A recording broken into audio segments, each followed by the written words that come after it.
Añoranzas de electricistas, de Víctor Manuel Sánchez.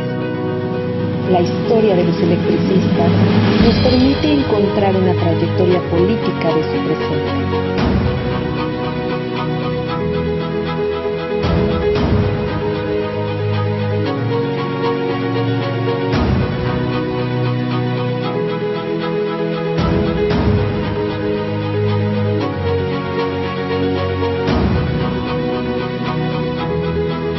Comenzamos.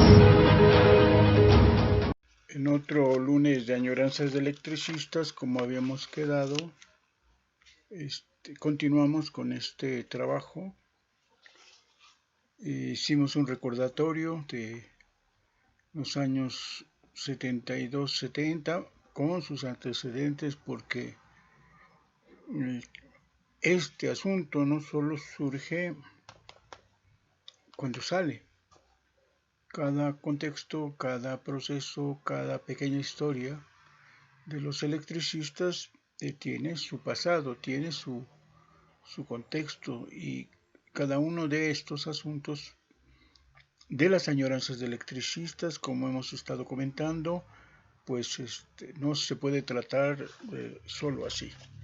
Un día lo intentaremos y veremos qué es, cómo lo captamos, cómo lo entendemos. Bien, entonces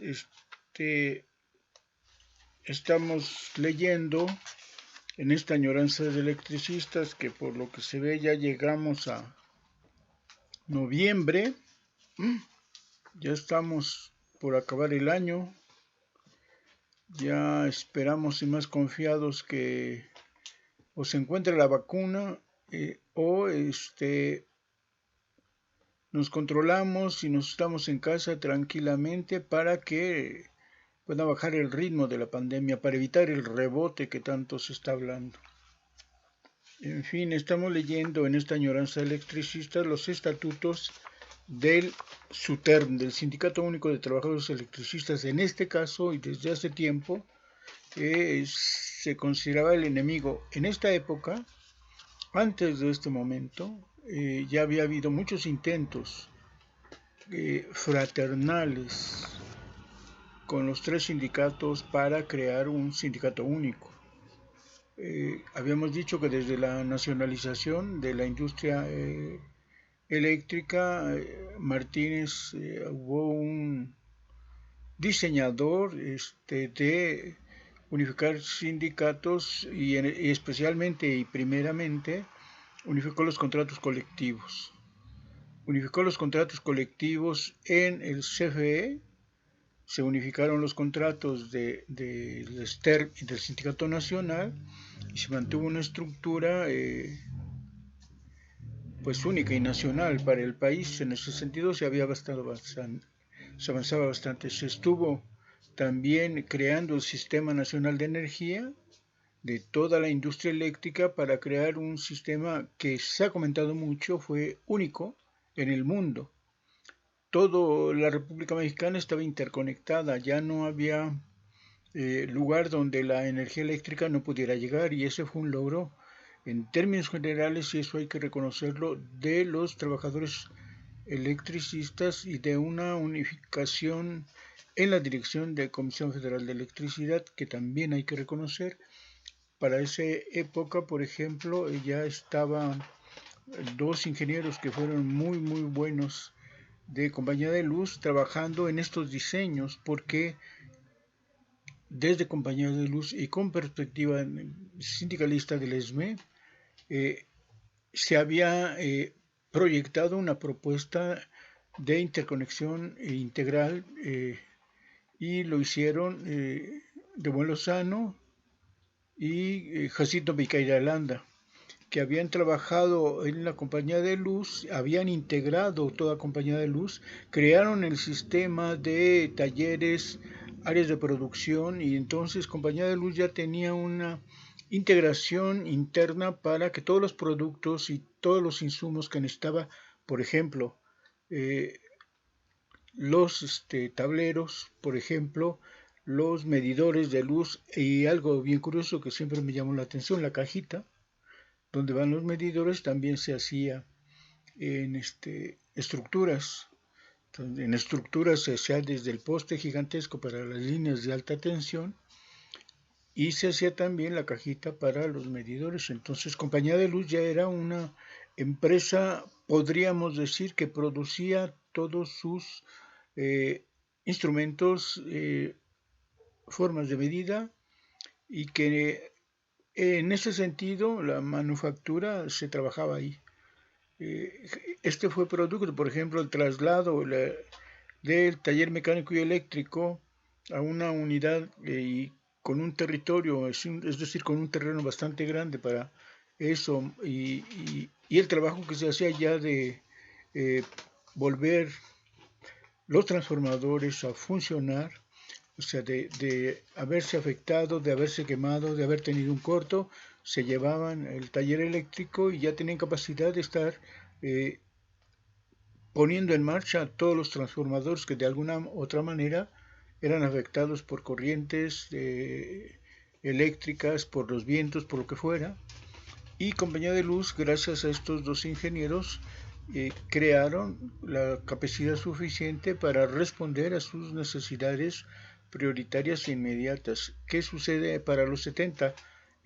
Los integran a Comisión Federal de Electricidad y justo la integración general, no sé si completamente fue proyecto de ellos, lo cual no dudo, pero se involucran en esta forma de organización general de la industria eléctrica. Hay un proyecto entonces muy bien razonado con los ingenieros pues que están saliendo de la propia industria eléctrica. ¿Qué decir? Es el caso de Pemex, no habiendo cuando se logra la expropiación la capacidad que se va autogenerando, que se va recreando en Pemex y logra ser una de las grandes empresas no solo nacionales, sino internacionales del mundo, como diríamos del mundo mundial, ¿no? Compañía de Luz empieza a trabajar así y en estos años, sobre todo yo considero, o sea, el proyecto del ESME lo hacen estos ingenieros a partir de 1966, por ejemplo, que le toca ya la reestructuración a Compañía de Luz. Ellos están trabajando arduamente y ya habían sacado varios artículos, más de 10 artículos, con este proyecto de la Compañía de Luz y con el proyecto nacional de integración. Hay entonces bastante material de proyectos razonados, argumentados, trabajados, diseñados desde la ingeniería mexicana con trabajadores de la empresa, en este caso de Compañía de Luz. Todo esto es antecedente, les decíamos, y ya para acá se sigue en esa propuesta de integración y esto, les decíamos, ya había dado todavía no se terminaba de integrar la industria eléctrica nacional, todavía había cosas que debían resolverse, como lo que dijimos la añoranza pasada, y en el terreno sindical se avanzaba. Habíamos comentado que hubo convenio de las cuatro partes para los estatutos, el convenio cuatripartita, que no logró llevar a cabo y que el ESME, tras internamente discordar con Luis Aguilar Palomino, una nueva corriente sindical que dirigía un grupo de Jorge Torres Ordóñez, desplaza a Palomino y no aceptan participar en la unificación sindical. Sin embargo, no por eso se dejó de discutir ampliamente estos asuntos de unificación. Más de 20 años se estuvieron discutiendo en ambas corrientes, se sigue en el ESME discutiendo con la posibilidad de hacerlo. Estábamos leyendo la primera parte de la declaración de principios. Continuaremos una parte nada más porque para que nos dé un poco más de tiempo, si no, bueno, si está tan interesante, quizá nos llevemos otro programa. Habíamos leído un párrafo de la Declaración de Principios y que se caracterizaba por ya una clara definición de nacionalismo revolucionario, es lo que estábamos detectando. Si nos diera tiempo, hablaremos de esta posición político-ideológica que invade todo el país y que es la ideología de la Revolución Mexicana que muchos han trabajado muy bien en detalle, por ejemplo, Arnaldo Córdoba, y la califica justo como un proyecto ideológico político. Otra característica fundamental de la época que es fundamental y que influye mucho en el movimiento obrero es las propuestas de Vicente Lombardo Toledano, pero el crítico de la propuesta Vicente Lombardo Toledano es José Revueltas.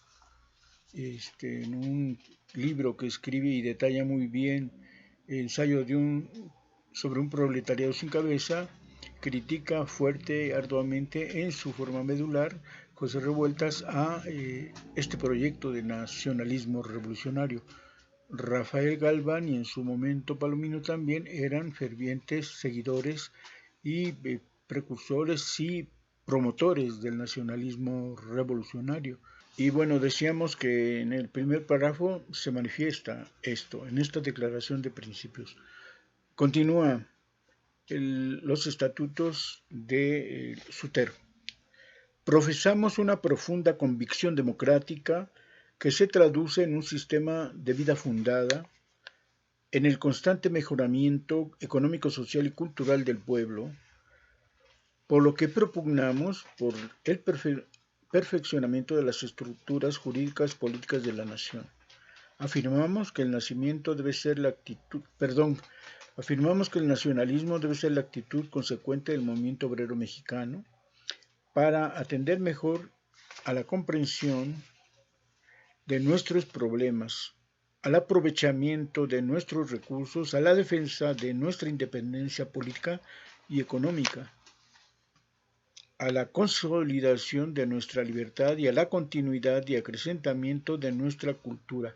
Consecuentemente, pugnamos por la nacionalización de todos los recursos naturales y de las industrias básicas para que el Estado cuente con los medios indispensables para planificar la economía nacional sin intervenciones del exterior. Aceptamos como etapa histórica de transición la economía mixta en el régimen de producción siempre que los individuos de la iniciativa privada que concurren en el Estado en las funciones productivas sean empresarios honestos y responsables que acaten los mandatos de la ley y que encaucen su acción hacia la solidaridad nacional y a la justa distribución de la riqueza, pero denunciaremos y combatiremos con energía a los simuladores y a los que pretendan explotar la fuerza de trabajo del proletariado, porque estamos conscientes de que la economía mixta es un esfuerzo para contribuir a una convivencia humana pacífica, donde se respete la dignidad de cada uno de los integrantes de la sociedad sin discriminación, credo o posición social. Reconocemos que en la época presente todos los problemas sociales se han complicado por el crecimiento demográfico desorbitado y por la progresiva escasez de los recursos naturales básicos que sirven como cimiento a la civilización, que cada día es más difícil adecuar la producción de alimentos y otros satisfactores a las necesidades de una creciente demografía, que en la misma forma resulta insuficientes e inadecuados los esfuerzos de los gobiernos nacionales para atender los demás servicios que demandan a sus respectivas poblaciones, por lo que es necesario establecer para acondicionarlas a los requerimientos de estas épocas y a la subsistencia de la humanidad las estructuras jurídicas. El SUTERP se pronuncia por un cambio de las estructuras jurídicas para establecer como norma la convivencia de los derechos sociales que deban estar sobre los grupos privilegiados o los individuos. Afirmamos, de acuerdo con esta tesis, los recursos de México deben nacionalizarse para que el Estado pueda dictar las normas más adecuadas para su aprovechamiento, con el objeto de que todo el pueblo tenga acceso a ellos y de que sean la base del bienestar compartido. Declaramos que todo derecho que se obtiene genera obligaciones, por lo que este cambio de estructuras que postula la política exterior de México trae como consecuencia la obligación de que todos los mexicanos y en nuestro caso que los trabajadores electricistas redoblemos nuestro esfuerzo para multiplicar la productividad de los recursos que la sociedad nos ha confiado, por lo que los miembros del SUTER nos comprometemos con la nación a mejorar nuestra eficiencia en el trabajo, a vigilar celosamente la correcta aplicación de las inversiones que son el patrimonio de la Comisión Federal de Electricidad para lograr que todo núcleo de población, por pequeño que sea, esté dotado de los beneficios derivados de la energía eléctrica. Reconocemos que es imprescindible la unidad completa de todos los trabajadores, por lo que haremos más dinámica nuestra militancia en las filas de la Confederación de Trabajadores de México. Nuestra alianza con las demás centrales obreras afiliadas al Congreso del Trabajo y nuestra solidaridad con los organismos campesinos y el sector popular a fin de llevar adelante los postulados de la Revolución Mexicana y la política de liberación de los países del tercer mundo, expresados brillantemente en la política exterior de México. Bueno, aquí el comentario se hace inevitable porque ya hemos visto que hay una demanda, una propuesta que efectivamente todos podemos compartir, los recursos sociales y los derechos de todo el mundo al servicio del bienestar del pueblo, por supuesto. Pero en esta parte en especial, bueno, dice la CTM es la mejor central del país y ahí empiezan las complicaciones. No es para este año ya la mejor central obrera de México, aunque resaltan que van a hacer sus esfuerzos también en el Congreso del Trabajo. Y para estos años, como sabemos, ya el ESME y el SUTER, a través del bloque, a través de la CNT, habían luchado contra el bloque que formaba la CTM, un bloque unificador, BUO se llamaba, para combatir justamente a la CNT porque estaba avanzando en todo el país para crear nuevas secciones democráticas desde la base de los electricistas. Y entonces se confrontaron, en esta confrontación se dio el caso que los llamaron a calma para que crearan el Congreso del Trabajo, bases democráticas. Las hubo. El Congreso, si uno lee la declaración de principios, el plan de acción del primer Congreso del Trabajo, tiene un tinte por lo menos nacionalista, no vamos a decir que socialista, pero sí eso. En otra ocasión comentaremos los estatutos. Alguna vez ya lo hice y les comenté que los estatutos de todas las centrales obreras son muy parecidos. Los estatutos de la CTM, los estatutos de la UNT, todos los estatutos de las centrales obreras que se han creado, y podríamos compararlas con la Central Nacional de Trabajadores que creó el ESME en los 60 para comparar, ¿no? Aquí dice pues que siguen manteniendo los postulados de la Revolución Mexicana con esas pequeñas anuncias que tendremos de la CTM y de lo que va a avanzar el Congreso del Trabajo. Finalmente va a terminar así esta declaración: por la superación del artículo 27 constitucional para reafirmar el derecho de la nación en la propiedad sobre la tierra, el subsuelo, las aguas y el espacio, sosteniendo que este derecho debe ser exclusivo e inalienable.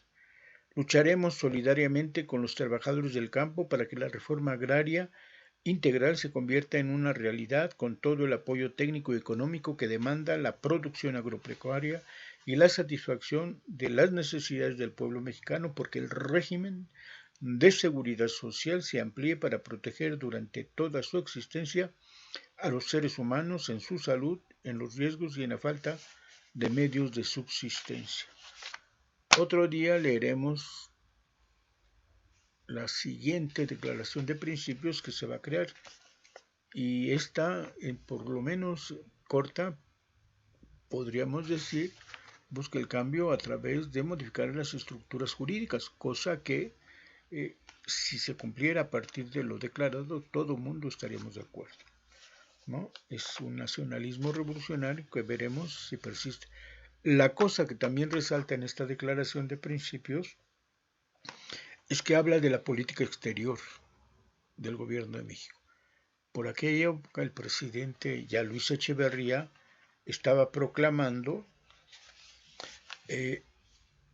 la Carta de Derechos y Deberes Económicos de Estados que fue aceptada en las Naciones Unidas y que hablaba de los derechos de las naciones del tercer mundo.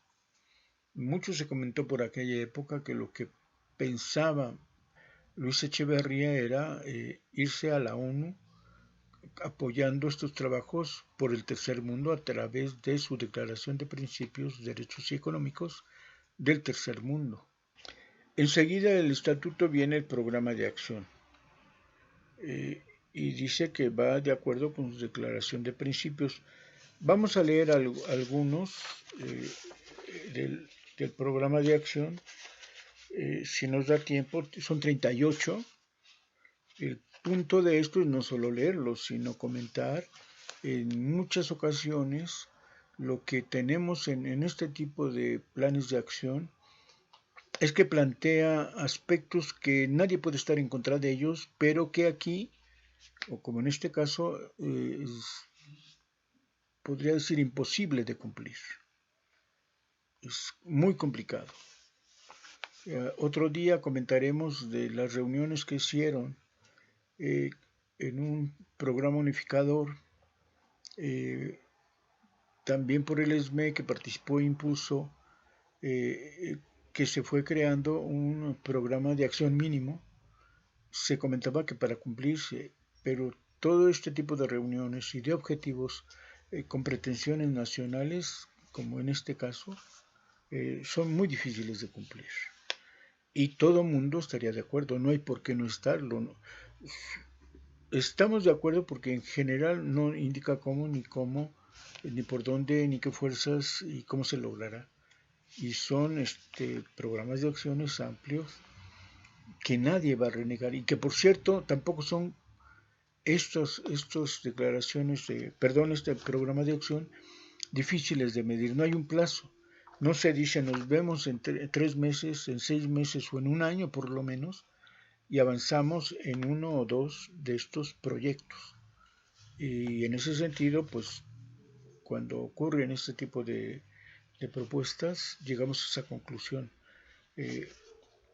Es habladuría, son declaraciones políticas y no realmente un programa de acción.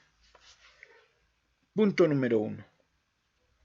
Unificación sindical de los trabajadores electricistas de la República Mexicana de acuerdo con los postulados de la Ley Federal del Trabajo vigente y demás relativas para afianzar y ampliar las conquistas de los trabajadores y esencialmente para fortalecer a las empresas eléctricas nacionalizadas con el objeto de que sirvan para el desarrollo de la nación.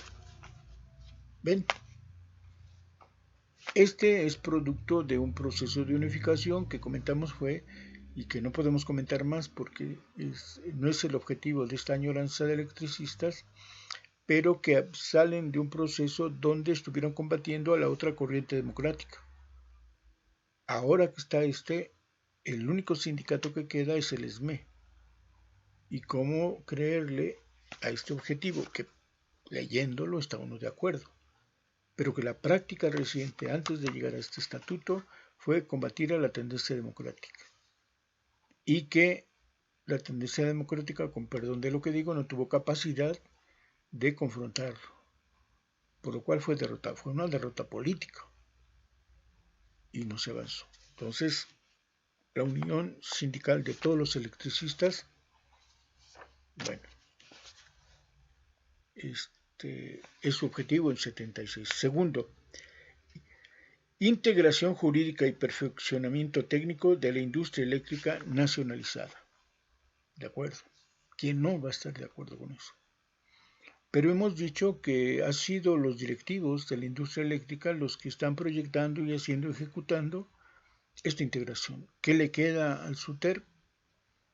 O participar activamente y que le permitan sugerir, construir, proponer medios de integración o esperar las órdenes del jefe.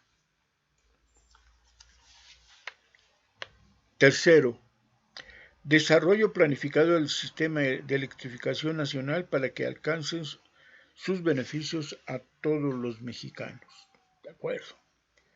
Participación del Sindicato Único de Trabajadores Electricistas de la República Mexicana en la dirección de la industria eléctrica, de acuerdo con la nueva legislación sobre la materia para garantizar la correcta aplicación de las inversiones, la eficiencia de sus operaciones y el crecimiento de la productividad mediante la creación de una comisión mixta de productividad y eficiencia. 2 puntos aquí. Cuando se creó